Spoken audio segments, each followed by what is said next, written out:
Hello and welcome to the Ridiculously Good VA Show with Tracy Daviero. If you are a virtual assistant or want to be one, this is the place to learn the tips and tricks you need to become a ridiculously good VA.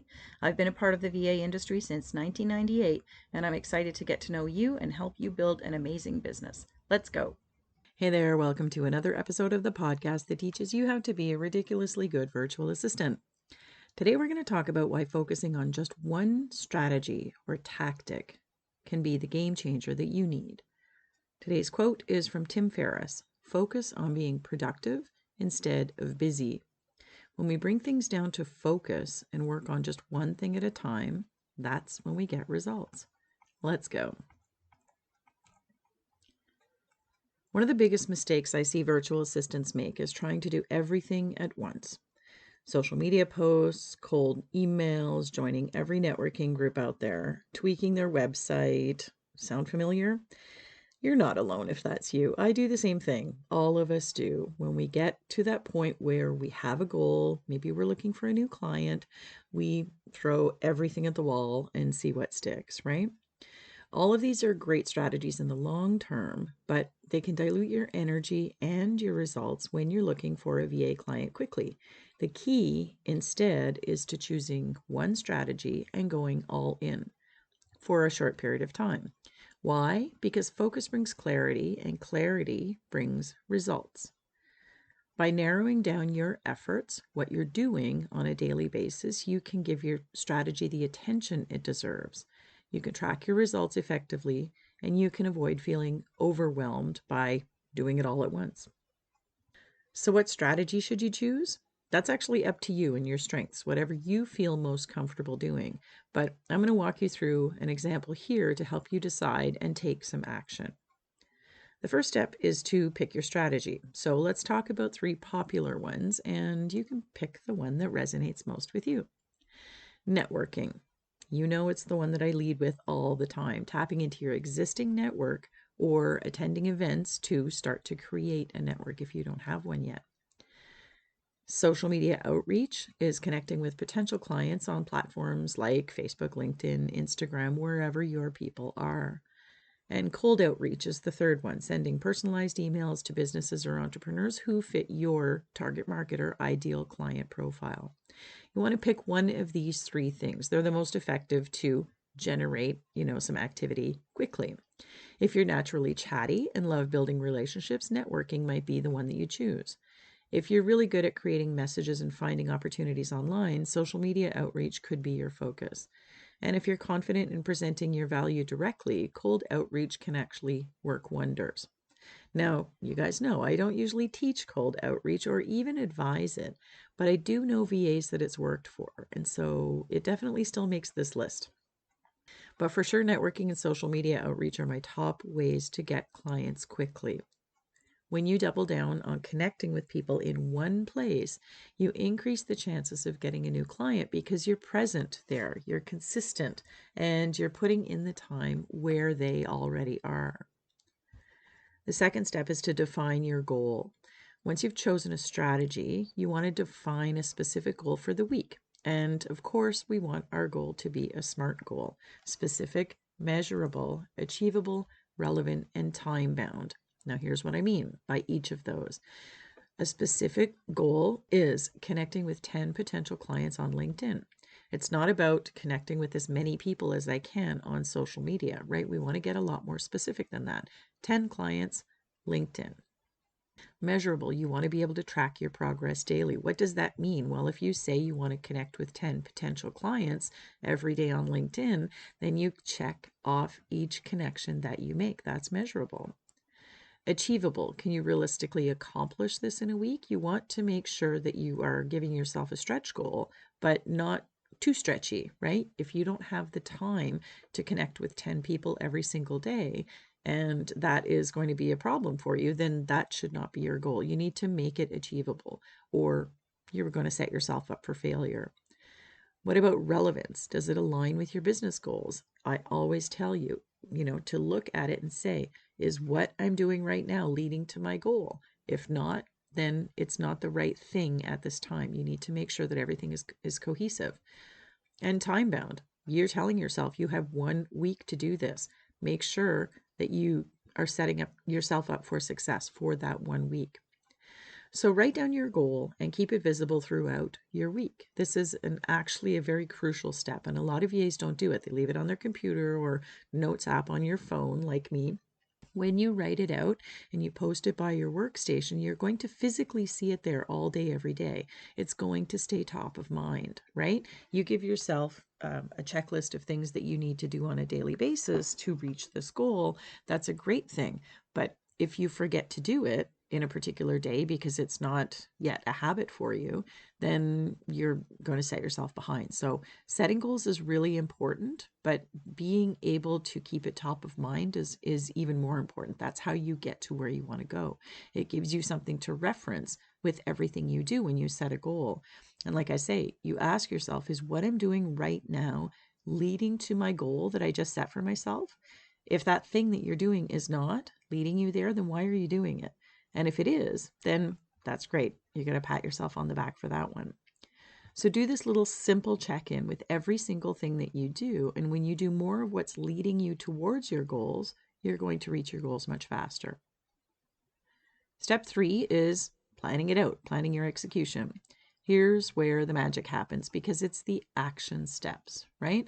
You want to break that strategy into daily tasks. So let's talk a little bit about social media outreach. On day 1, you can identify 20 potential clients and do a little research on them. Set yourself a time limit on that, a little bucket of time there. Day 2, you want to draft personalized messages for 10 of them, of those 20, right? On day 3, you can send the messages.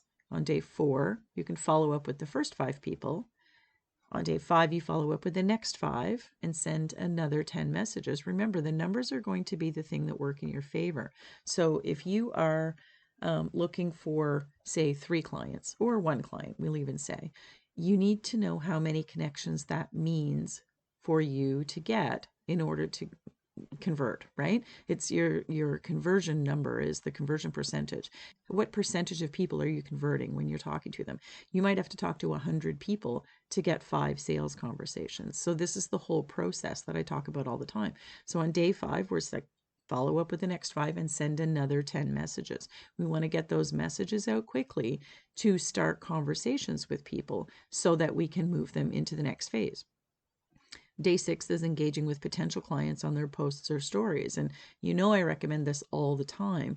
When I see you in my notifications, liking, sharing, commenting on the things that I'm putting out there, then if you send me a DM or something like that, or comment on something that I have posted, your name is more familiar to me. And even though we haven't met or we haven't even had conversation yet in some cases, you can still be familiar to me by taking those actions first. So like, share, comment, right?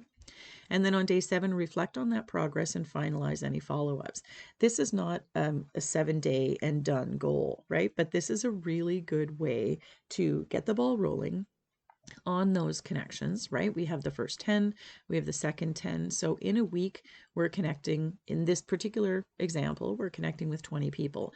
That's a lot of people. In the second week, you can do the same thing, but you can start doing more follow-up. You can reach out to 2 people a day as opposed to 10 people. But when you're starting to get your strategy going, you have to kind of bulk it up a little bit. But that's just a framework. That's a really easy 7-day framework that will help you choose, what you're going to do and who you're going to do it with. That's particularly the social media outreach. But the key is to commit to those little tasks every single day and to have something in your calendar every single day that doesn't take you a lot of time, but that moves you towards your goal. The next step is crafting your messaging. Whether it's a networking conversation, a LinkedIn connection request, or a cold email, your messaging needs to be 3 things. It needs to be personalized, needs to be value-driven, and it needs to be clear. So what do I mean by that? I mean, by personalized, you want to show that you've done your homework on them. Reference their business, their recent achievements if they've talked about those, or challenges that you know that they might be facing, whether they say they have been or whether you just know, with their industry that there's a struggle there. The more you know about them personally, I mean their business, personally about their business, the more you can tailor your messaging to them. And you're going to get noticed when you've done your homework. I can't tell you how many people message me and have no idea what I do. They see virtual assistant, they don't see virtual assistant coach, and they talk to me about being a virtual assistant.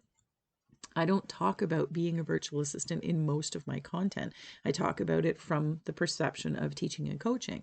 So when somebody does their homework, I see a really noticeable difference. I stop and pay attention, which is exactly what you want your clients to do. It has to be value driven. You want to focus on how you can help them, not on what you're selling. So instead of saying, I'm a VA, you say, I help business owners streamline their operations, and most of my clients free up about 10 hours per week. That is going to move somebody into wanting to have a conversation with you. Clients don't care about the fact that you work from home or that you love being a VA, which is a lot of the content that newer VAs or inexperienced at marketing VAs, we can say, put out there. They want to know how you can help them or how they can get help for things that they need. That's what makes them stop and pay attention. And finally, you need it to be clear. You want it to end with a simple, direct call to action. So you're going to say, I would love to discuss how I can support you. Are you available for a quick call this week? Always tell people what to do next. They don't know what to do next, even if you think that they should, right? You're going to give them one choice. And it is called a call to action because you're telling them what action to take next. I used to lead conversations by telling people I'm a virtual assistant and then go on to tell them who I helped and how I helped them. My little elevator pitch. I help business coaches with their marketing so that they can blah, blah, blah. If you've ever gotten that glazed over eye look from somebody whenever you're having a conversation with them, you're going to know what I mean when I say that they zoned out while I just kept talking because I thought I had to get that message out. And that's why I don't like elevator pitches. Although they do have their place, they don't have a place in conversations. They aren't conversational, they're a pitch. So if you're looking to converse with someone, you have to change it up. And you can even use all that information from your elevator pitch, just in a different way. So when I began making it conversation, what do you do, Tracy? I'm a VA. What do you do? That's conversation because I turn the question back onto them. And then I let them answer before deciding what I would say next. I had all that information from my elevator pitch in my head. I knew who I helped. I knew what I did and how I helped people. But what does this person need, right? The conversations came so much easier when I actually waited to hear what they said and then responded to it, as opposed to blurting out things that maybe not even be relevant to them. The important part is not about getting all the information out about you, but seeing if you can genuinely help that person and responding to what they say with things that indicate that you can help them. I say, that's exactly how I help my clients. That's the reaction that you want to get. In my case, they would say, I'm a business coach. And then I would say, oh, how do you work with your clients? Group programs or one-on-one? And they would say, oh, I run groups. I'd say, oh, how do you do your intake?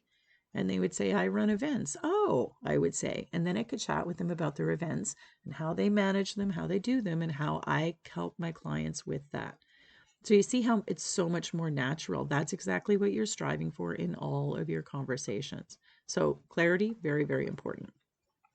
The next step is follow-up. And as usual, follow-up is where many people miss out.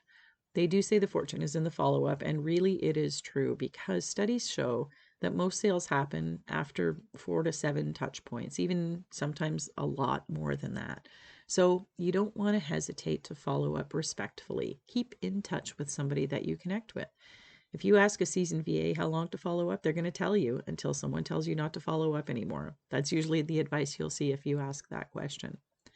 And when you do it respectfully, when you do it naturally, you can continue to build that relationship until that client needs help or knows somebody else who needs help. So say something like, I just want to follow up on my previous message. I'm really excited about the possibility of helping you with XYZ task that you mentioned. Let me know if you'd like to hop on a quick call to talk about it further. Now, sometimes the quick call part scares people off, but you get the idea. Nobody wants to be sold to.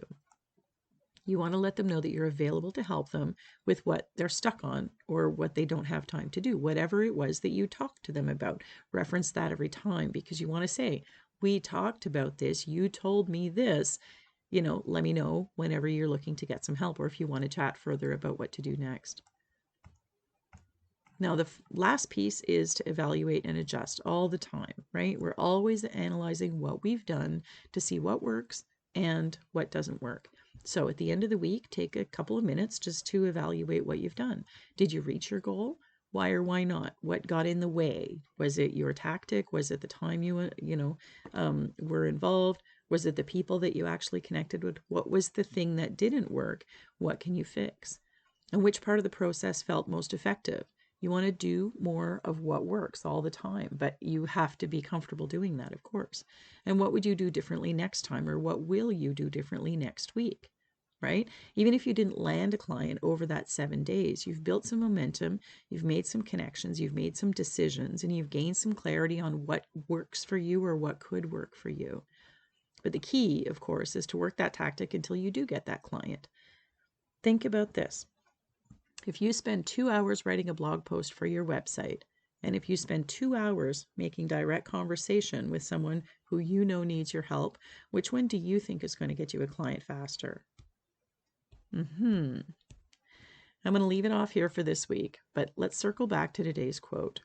Tim Ferriss says, focus on being productive instead of busy.